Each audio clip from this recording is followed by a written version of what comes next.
Oi, eu sou Maria Regina, da USA You Can, e hoje eu tô aqui para conversar um pouquinho com vocês sobre algumas cidades para se morar nos Estados Unidos. Para começar, a gente fez uma pesquisa sobre as melhores cidades para se viver, o mercado de trabalho e também alguns cursos para determinadas profissões. Por que essas informações elas são tão importantes?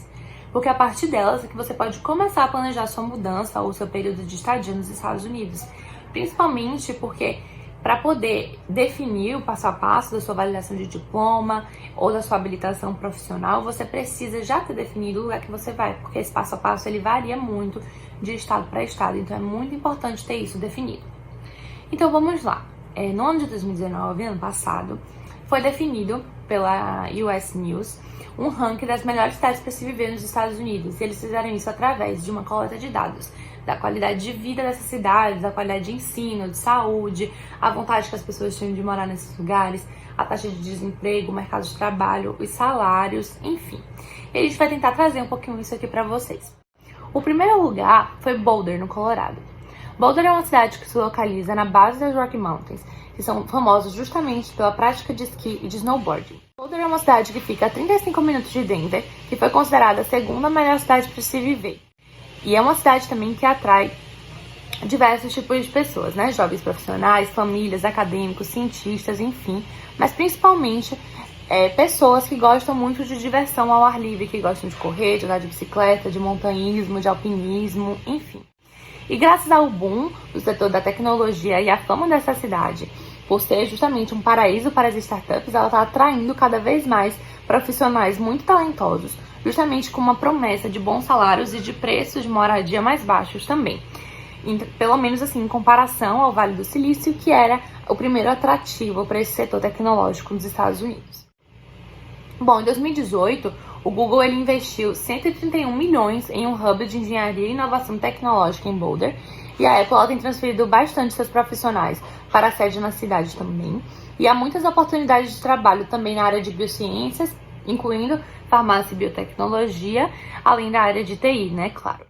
Em Boulder, se você quiser fazer uma graduação ou um mestrado ou um doutorado na área de ciência da computação, também é muito positivo, porque você pode estudar na própria University of Colorado, que fica na cidade. Falando um pouquinho mais de dados da cidade, a população ela é de 321.030 habitantes. O salário médio anual está acima da média nacional, a média nacional é de 51.960 dólares, e em Boulder a média é de 64.690 dólares. A qualidade de vida foi avaliada em 8,3 e o mercado de trabalho em 8,7, ou seja, notas muito boas. A taxa de desemprego ela está atualmente em 2,4%, o que é abaixo da média nacional, que é de 3,7% nos Estados Unidos. E o aluguel mensal médio ele é de 1.411 dólares. A média de salário anual, segundo o ZipRecruiter, para a ciência da computação no Colorado, aí no estado em geral, ele é de 96.859 dólares. Quase todas as universidades americanas elas possuem dois tipos de mensalidades. Um que é o chamado tuition, que é a mensalidade para residentes nos Estados Unidos, e uma outra para não residentes. Mas uma coisa muito interessante da University of Colorado é que você só precisa comprovar para a universidade que você já deu entrada na sua solicitação de residência permanente nos Estados Unidos para poder conseguir o direito de pagar o tuition. Então isso já facilita bastante o processo para você, barateia um pouco os custos. Mas é muito importante que quando você for entrar num curso nessa universidade, você confirme com a universidade se essa condição ainda é válida, né? Porque atualmente funciona dessa forma, mas podem haver mudanças de hoje até o dia que você for fazer esse processo. Então, bom, continuando, um outro fator muito interessante para quem é da área de engenharia é que a validação dos diplomas de engenharia, elas costumam ser um pouco mais fácil. Por quê? Porque não há uma variação técnica muito grande para os cursos nos Estados Unidos e os cursos no Brasil. Então, muitas vezes, o profissional de engenharia, ele consegue a validação completa de todos os seus créditos, sem precisar fazer um curso complementar nos Estados Unidos. Então, isso facilita bastante o processo também.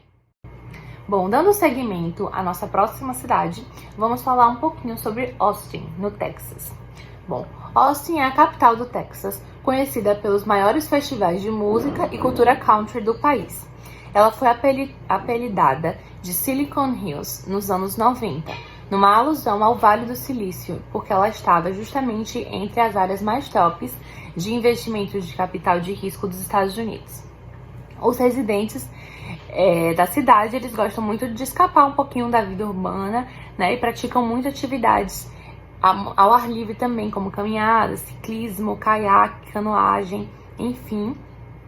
E é uma cidade que possui mais de 250 parques, então isso facilita muito a prática dessas atividades também. É uma das áreas metropolitanas do país com a maior velocidade de crescimento atualmente, então é uma cidade que vem crescendo bastante.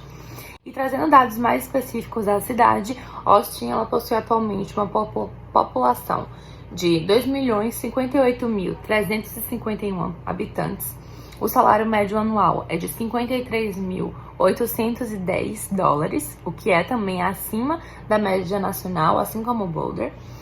A qualidade de vida foi avaliada em 7.1, o mercado de trabalho foi avaliado em 7.5 e a taxa de desemprego ela é de 2,7%, que também é abaixo da média nacional. O aluguel mensal médio ele é de $1.217 e a média de salário anual, segundo o US Bureau of Labor Statistics, ele é de 102.990 no Texas para engenheiros civis, ou seja, é o quarto estado com maior salário nessa profissão, então já é um ótimo lugar também para as pessoas profissionais de engenharia civil. Bom, e os profissionais de engenharia, como eu falei, têm uma grande chance de conseguir uma validação completa dos créditos justamente por essa pequena variação entre as matérias do Brasil e as matérias que são dadas no curso de engenharia nos Estados Unidos. Então, isso já facilita bastante o processo. E para você que é estudante de engenharia e que quer fazer, por exemplo, uma especialização nos Estados Unidos, você pode buscar, por exemplo, um mestrado na Universidade do Texas. E caso você se interesse e goste do lugar, queira continuar morando lá, você pode dar entrada depois no seu processo de solicitação de visto de residência e de habilitação para conseguir ser um professional engineer, né, um engenheiro profissional nos Estados Unidos. E com isso você já sabe que o Texas tem um mercado promissor na área de engenharia, então isso já facilita as coisas. E um outro ponto muito interessante também sobre o Texas é que não há um pagamento de imposto de renda estadual, apenas o federal. Indo para a próxima cidade, vamos falar um pouquinho sobre Boston, em Massachusetts. Bom, quem mora em Boston tem a sensação de morar numa cidade pequena, mas com todas as regalias de se morar numa cidade grande, né? E também de se morar numa cidade histórica e em constante evolução. Então, você tem diversas opções gastronômicas, acesso a diversas instituições culturais e a proximidade de escolas de um alto padrão mundial também, de universidades extremamente reconhecidas mundialmente, oportunidade de emprego e acesso à saúde também de ótima qualidade. O uso de automóvel em Boston está abaixo da média nacional e o sistema de transporte público na cidade é uma alternativa muito utilizada pela população, com trem, metrô, ônibus, ferry, ao lado também da bicicleta, que também é muito utilizada como meio de transporte na cidade. Então você não precisa necessariamente ter um automóvel pessoal seu, isso já facilita bastante, tem uma rede de transporte público muito bem consolidada. A cidade possui diversos locais históricos e uma gastronomia com frutos do mar, parques verdes que fazem com que o turismo ele seja uma indústria extremamente importante para a cidade. É tão crucial para a economia de Boston o turismo como o fato de ser um epicentro educacional com universidades como a Boston University, a Northeastern University e a Harvard University, o MIT também. Enfim, e com alguns dos melhores hospitais do país também, a saúde ela é uma outra indústria muito importante na cidade, tendo como empregadores hospitais famosos, como Massachusetts General Hospital, o Brigham and Women's Hospital e o Boston Children's Hospital. Indo para dados mais específicos sobre Boston, ela possui uma população de 4.811.732 habitantes. O salário médio anual ele é de 67.370, também acima da média nacional. A qualidade de vida é de 7.0 e o mercado de trabalho 8.8. A taxa de desemprego ela é de 2,6%, o que é abaixo da média nacional. E o aluguel mensal médio ele é de $1.404. A média de salário anual, segundo o US Bureau of Labor Statistics, ele é de $92.140 em Massachusetts para enfermeiras, que é o terceiro estado com o maior salário nessa profissão no país. E uma head nurse, ela chega a ganhar $122.847 por ano em Boston. Ou seja, é um salário realmente muito bom.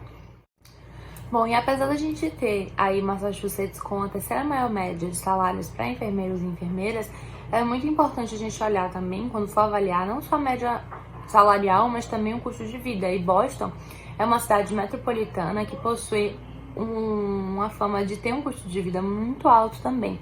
Então é muito importante ter muito cuidado com isso. E além disso, Massachusetts é um dos estados que possui imposto de renda estadual. Nos Estados Unidos, além do imposto de renda federal, alguns estados possuem também esse imposto estadual. Em Massachusetts, a alíquota ela é de 5%, então você paga o imposto de renda federal e mais 5% da alíquota do imposto de renda estadual. Então é muito importante ter isso em mente, não avaliar apenas a média salarial, mas também o seu custo de vida na cidade. Outra coisa bacana é que o estado de Massachusetts já está com legislação em tramitação para se tornar um Nursing Compact State, ou seja, se tornar parte do Nursing Licensure Compact Agreement, o NLS, que é um acordo entre estados que permite que as enfermeiras elas possuam a licença em apenas um dos estados, mas que elas estejam habilitadas a praticar a profissão em qualquer um dos estados que são parte do acordo. Então isso é muito interessante, porque você não fica limitado só àquele estado, mas pode trabalhar em outros lugares também. Então, em breve, provavelmente, enfermeiros licenciados em Massachusetts poderão atuar nesse estado e em qualquer outro dos 34 estados norte-americanos que são parte do acordo. E isso é muito bom, é excelente realmente, é algo muito raro, se tratando de profissões que exigem licença para atuar nos Estados Unidos. Em geral, cada estado ela tem a sua legislação e o processo de habilitação ele é muito independente e a licença ela só vale naquele estado. Então, é algo realmente promissor para os profissionais dessa área. Essa informação do Compact State é algo específico para a enfermagem mesmo, mas é algo muito interessante porque normalmente não há essa reciprocidade entre os estados quando se trata da habilitação profissional. De um modo geral, nos Estados Unidos, os estados eles são muito independentes pela formação histórica do país mesmo e por ser um estado federativo. Então, a maior parte dos estados possui uma legislação própria e eles diferem muito em alguns aspectos, como a idade em que se é permitido tirar a habilitação de motorista, penas de crimes, impostos, enfim, realmente há uma discrepância muito grande. Então, é muito importante saber qual é o processo que você vai enfrentar no estado em que você quer ir morar, né? Isso acontece da mesma forma quando se trata da habilitação profissional. Cada estado possui um board que regula determinada profissão e os requisitos para você conseguir essa habilitação profissional eles vão ser diferentes, assim como também diferem as regras para reciprocidade ou para habilitação por endorsement. E o que é isso, né? Se você, por exemplo, mora no Texas e você é habilitado na sua profissão no Texas. Bom, se você quer mudar do Texas para Flórida, você provavelmente vai ter que passar por esse processo novamente, refazer as provas ou a prova que você fez, enfim, porque os requisitos eles são distintos. Então, se eu sou dentista no Texas e eu vou para a Flórida, eu vou ter que fazer novamente o processo de habilitação profissional e isso acontece na maior parte das vezes e para a maior parte das profissões. Na maioria das vezes, o que se alega é que o objetivo disso é proteger o mercado de trabalho local daquele estado, daquelas cidades, né? E isso acaba criando, de certa forma, uma barreira para profissionais de outras cidades, de outros estados, concorrerem a vagas naquele mercado de trabalho. Isso pode ser um ponto positivo ou um ponto negativo, isso depende, claro, da sua situação. Mas aí veio a carreira de enfermagem, né? Acabou inovando, criando esse Nursing Licensure Compact Agreement, que permite que uma enfermeira habilitada em um dos 34 estados que fazem parte desse acordo possa atuar em qualquer um desses 34 estados. E para isso foram aprovadas legislações específicas nesses 34 estados, dando essa permissão de reciprocidade e a legislação em análise e aprovação em mais 3 estados, sendo um deles o estado de Massachusetts, como eu falei aqui para vocês. Então, enfermeiras e enfermeiros que pretendem obter habilitação para atuar nos Estados Unidos, usem e abusem dessa enorme vantagem, né, de ter essa variedade de estados em que vocês podem trabalhar, a depender da habilitação profissional de vocês.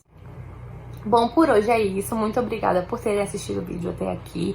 Eu espero de verdade ter ajudado no processo decisório de vocês. Não se esqueçam que essa é uma decisão extremamente importante, principalmente porque saber onde você vai morar pode definir o seu passo a passo de validação e de habilitação profissional, né? Cada estado tem o seu processo, tem o seu passo a passo, então é muito importante vocês saberem realmente para onde vocês vão para poder iniciar isso. Não se esqueçam também de deixar o like de vocês aqui nesse vídeo, se inscreverem no nosso canal e também seguir a gente lá no Instagram. E é isso, até o próximo vídeo. Muito obrigada!